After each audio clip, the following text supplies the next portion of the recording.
Today we're doing a tune-up on this Carrier heat pump split system. It's about 13 years old. First thing I do is just an overview of everything in the cabinet.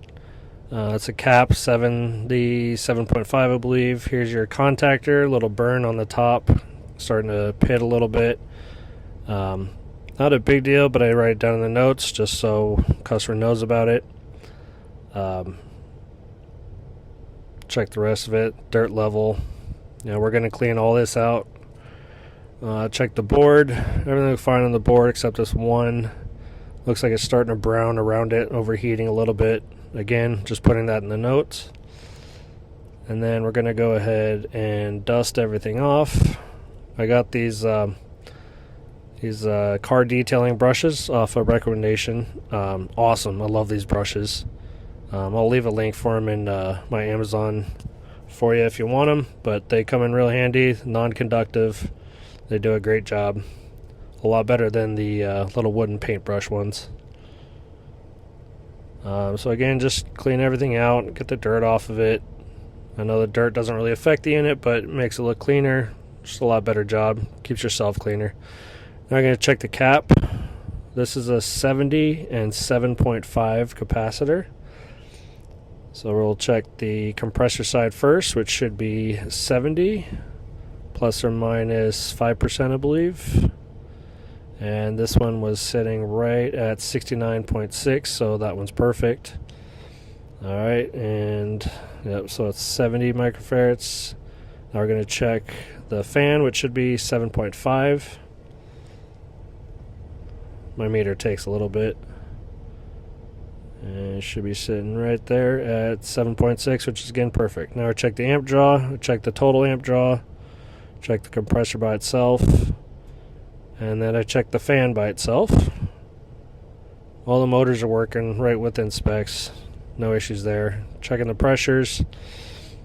This unit requires a 11 degrees subcooling, but you'll see here we only have 5.3, so we got an issue.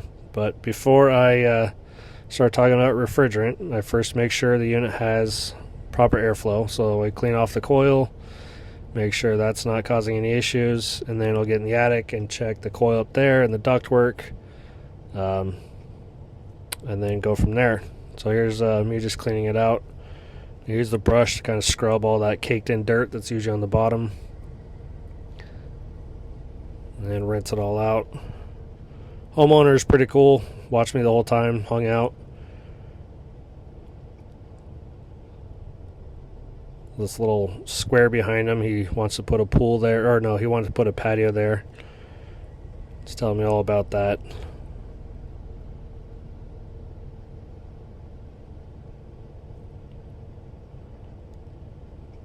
So, and this is some AC shine.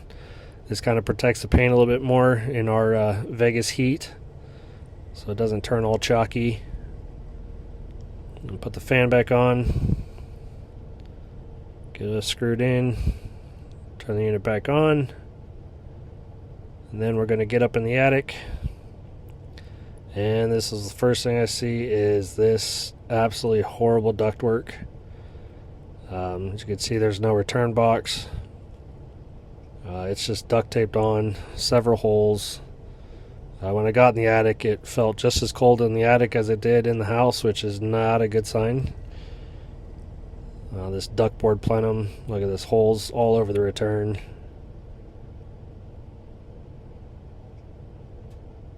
There's my little Olight flashlight. If you want one of those, there's a link in the bio. Here's the coil. Coil is not impacted. It's actually pretty clean, but there is a lot of rust on it.